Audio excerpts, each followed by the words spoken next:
on June 8th, Israel, alongside the United States, conducted what it is calling one of the most successful rescue operations that it has undertaken since the October 7th, what some call a prison break, others call a terrorist attack, depending on where you sit on the line. But 4 Israeli captives were, freed by Israel, but they killed 3 that we know of. And not only this, but 270 plus Palestinians were killed at the Nuseirat refugee camp. And the United States was heavily involved in this operation. There were some who were speculating, although the U.S. denies this, that the pier that we saw half floating in the sea just a couple weeks ago, some speculated that that pier, and there's video footage that kind of makes it a little very legitimate to speculate that pier was being used to essentially aid Israel in what was a massacre rather than a military operation. Can you talk about your reaction to this, and where does it fall within where Israel stands right now in this broader war that you could call it, genocide, others call it, in Gaza? What does this really reflect? First of all, I think we need to be honest about what happened. It was a military operation designed to free Israeli citizens who were being held against their will by Hamas. We can call those people hostages if you want to use that term. Prisoners of war if they were military, if they were civilian, hostages. And on the face of it, of course Israel has a right to do that. I know there's the argument, it's an illegal occupier. I use that argument all the time. You can't argue, you can't complain when the enemy, when people resist you and all that kind of stuff. I agree. But if Hamas, the whole purpose of Hamas taking the hostages was to bring them into Gaza and compel Israel to carry out military operations designed to free the hostages. That's what this whole thing is about.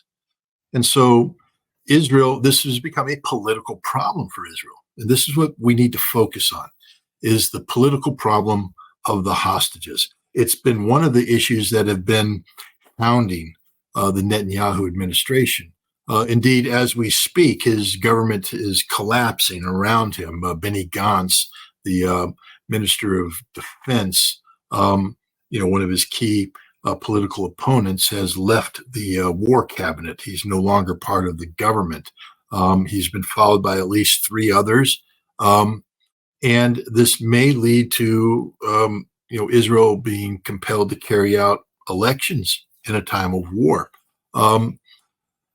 Netanyahu is under a lot of pressure to resign because he's not defeating Hamas. He's not defeating Hezbollah. He's not ending this confrontation. Iran got the better of him, and yet he knows that if he doesn't do something, he's going to have to. It's inevitable that he'd be pushed out. So this operation was designed to buy him time.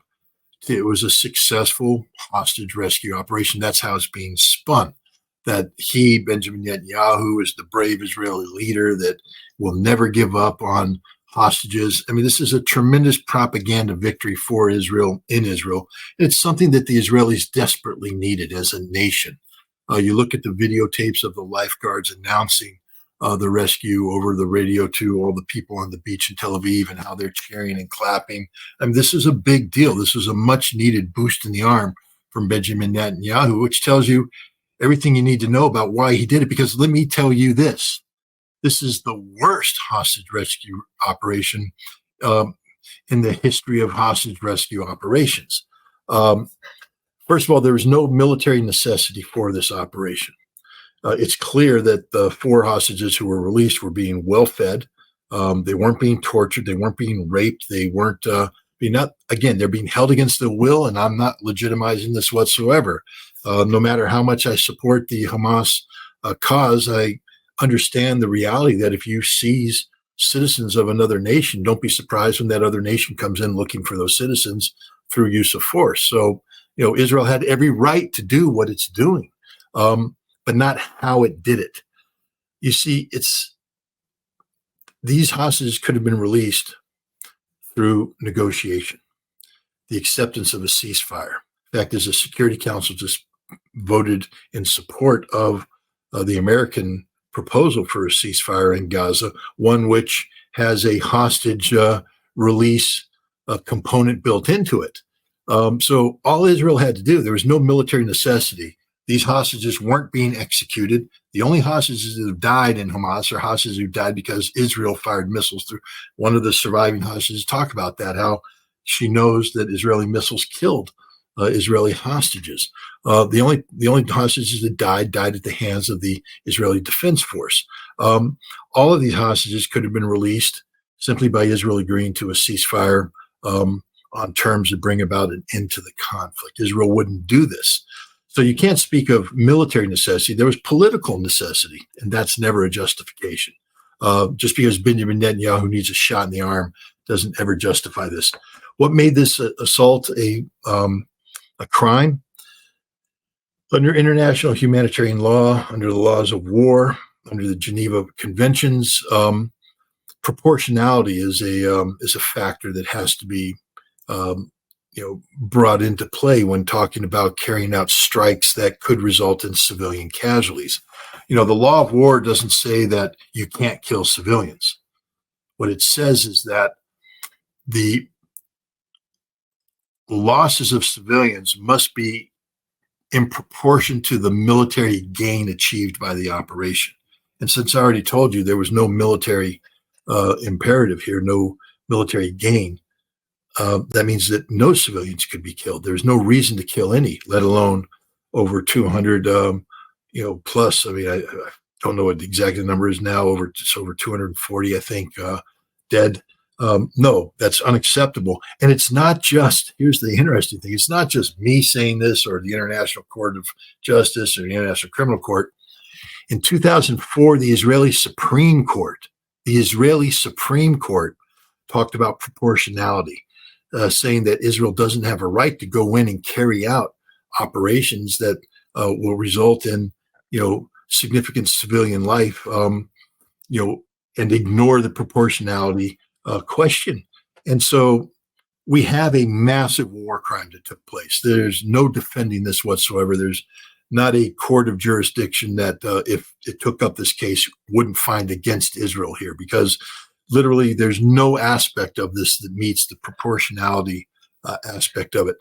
But there's also what this did to America and the reputation of the United States. I don't think there's a person out here who follows this, who looked at what America was doing with this pier off the coast of Gaza and said, that's a brilliant idea. Why didn't I drink the V8 and get this one, man? If I had just drinking a V8, I could have come up with this idea, and it's genius. I mean, let's spend $340 some odd million and build a pier where we could get humanitarian stuff to come off, and it goes to the Palestinian people. But, oh, wait, it doesn't really, does it? Because there's not too much to come off. The pier is very fragile. Windstorm comes up, pier gets washed away. All knowable events. Guys, go study the Battle of Normandy. We just had the 80th anniversary of the Battle of Normandy. And study the concept of mulberry harbors and what that means, protecting artificial man-made piers or jetties from weather. Right after D-Day, the weather came in and swept away, blew up the mulberry harbors, and it screwed up the whole offloading that was supposed to take place. We know that it's almost impossible to do that. I'll give away something about my background too. In the lead up to the Gulf War, I was on a planning cell working directly for the Commandant of the Marine Corps to plan combat options, amphibious warfare options for the Marine Corps, because General Schwarzkopf at that time had 2 Marine divisions assigned, and his whole thing was put the Marines right up against the strongest Iraqi defenses and charge straight into the lines. Now, Marines aren't cowards. We've done this before. We could do it. But, we sat there and went, we really don't want to build another Iwo Jima memorial about the Iraq War. There's got to be a better way to use Marines. instead of putting us on the ground like 2 Army divisions. We're an amphibious force. And so one of my concepts, actually it was a concept that I came up with, was to take a core-sized element and insert it on the Al-Faw Peninsula and then advance rapidly into the Iraqi rear, cutting off the Al-Zubair logistics base from Baghdad to the Kuwaiti forces, putting them in the horns of a dilemma where if they left their trenches, they'd get bombed. If they stayed in place, they'd starve to death. Classic amphibious operation kind of stuff. And the problem we had was there's no port facility. There's Qasr, but that easily mined, etc. How do you get Marines over the beach fast enough, ready to fight? I came up with the idea that we're going to build. This is actually a pretty clever idea. I'm pretty proud of it. We're going to build a pier, but the way we're going to build the pier is you take what's called a roll-on, roll-off ship, and you take the first roll-on, roll-off ship. On that ship, you have a Marine rifle company already lined up in its combat march order. And that ship comes in and runs aground on the beach. CBs come out and improve that front, and then the companies ride off. Now, roll-on, roll-off allows vehicles to enter the back and roll out the front.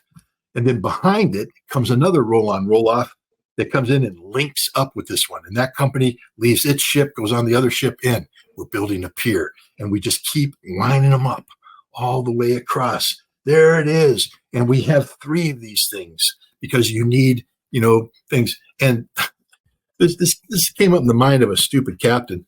And it passed muster. Everybody said it was genius. We're going to do it. But one of the things we were concerned about was weather. Okay, we got these ships all linked up like some giant centipede. And what happens if the weather comes in and just blows the crap away? And I didn't have the answer for that. My answer was we need to basically get a division on shore and have a regiment peel off and secure Qasr. And then we would use the Qasr port facilities. And that was the plan because we didn't have time to build a Mulberry Harbor to protect it. If bad weather had come in, it could have caused problems. But what I'm trying to point out is that people who do this for a living plan these things. We know what the history of military operations are. And anybody sitting there trying to put a pier off of Gaza has to know about weather, has to know about tidal surges, has to know about every aspect of it. That's why we have, intelligence officers who are supposed to have tasked the divers to go in and put in sensors and check the water flow and check everything out and make sure that all the calculations are done so the pier is done. It's the dumbest idea in the world to put this pier in, which now you have to ask the question, well, why did they put the pier in? Because the pier is ideally located to gather intelligence against Hamas, to provide an observation platform into areas of Gaza where you can do visual observation and you can do technical surveillance of this. And it's done by the United States in coordination with Israeli intelligence. It's also a perfect staging ground. We talk about getting humanitarian goods in there, but it allows vehicles to be staged that operate under the cover of humanitarian operations. We know that the Israelis used humanitarian vehicles to deploy their troops. One of the trucks was designed to mimic the transfer of displaced persons, that move around. And there's no doubt in my mind that the Israelis probably rehearsed this, meaning they sent, fake runs through the area just to get the locals used to seeing this kind of vehicle moving. But this came off of the pier. So the Israeli forces deployed to the pier disguised as American forces, and then they fell in on these vehicles, and they deployed. In the United States, what had to have been involved in the command and control, the logistics, the planning of this. So the United States was involved in this operation that turned into a war crime because they slaughtered over 220 civilians to rescue 4 hostages. They killed at least 3 other hostages. If this had been an American operation, I can guarantee you that there would be a congressional inquiry and there would be court-martials of the officers in charge. This was not a military success, not at all. They killed 3 hostages, one of whom is an American. I don't know why the United States Congress isn't outraged. The one question I would ask is, How did this come to be? Did we know the Israelis were going in after an American citizen? What measures did we do to protect this American? Why did we allow the Israelis to carry out a military operation to rescue an American citizen when, if they simply did the ceasefire, this person could have been freed without any harm? And then the final one is, why did we allow the Israelis to commit war crimes? And here's the interesting part. Nobody's talking about this. There's something called the Leahy Law, named after the former senator, I believe, from the state of Vermont. I could be wrong on that one, Patrick Leahy. The Leahy Law prevents America from providing money to military units of a nation that we're providing support to, who have committed what are known as gross violation of human rights. Well, what happened in this hostage rescue is a gross violation of human rights. So all of the elite Israeli special forces units, Yaman, Sayed Matkal, there's a number of others that were involved in this. All of those now, by law, by American law, have to be reviewed. Because if they committed gross violation of humanitarian of human rights, which they did by disregarding the notion of proportionality, then we can't give them money. We can't work with them. We have to ostracize them. Is this happening? The answer is no. See, America ignores its laws, and now we come to the final outcome of this. This has destroyed the reputation of the United States as an impartial arbiter. We can never again be trusted. We can only be seen as unilaterally supporting Israel across the board. When we create an object, a pier, that we say is for humanitarian purposes, and then we use it for military purposes, who can trust us again? This was a one-time operation. They're not going to be able to launch another operation like this using this pier. This was a one-of. Which means you have to question then, what about this was so important? Was it really so important to get 4 hostages rescued when over 120 remain in captivity? And the answer is yes, from a political standpoint. This was an act of political desperation by Benjamin Netanyahu. He was so desperate that he basically burned the pier. The pier can't be used like this anymore. And it really can't be used as an intelligence gathering thing, because your visual observations now have to operate under the assumption that Hamas knows they're being watched. Therefore, what you're seeing is probably deception. And the signals, likewise, false signals are going to be coming, complicating your analysis. We compromised the whole thing for the worst hostage rescue mission in modern Israeli history. Thank you for tuning in to my latest video. I appreciate all of your support. This channel, however, needs your help. I am seeking to make this channel more sustainable in the long term and upgrade necessary equipment to ensure that this work continues onward and makes progress to give you all of the geopolitical analysis that you all deserve.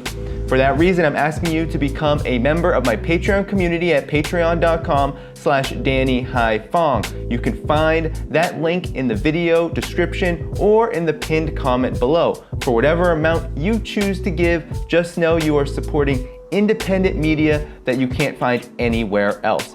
Thank you so much, and I look forward to the next video.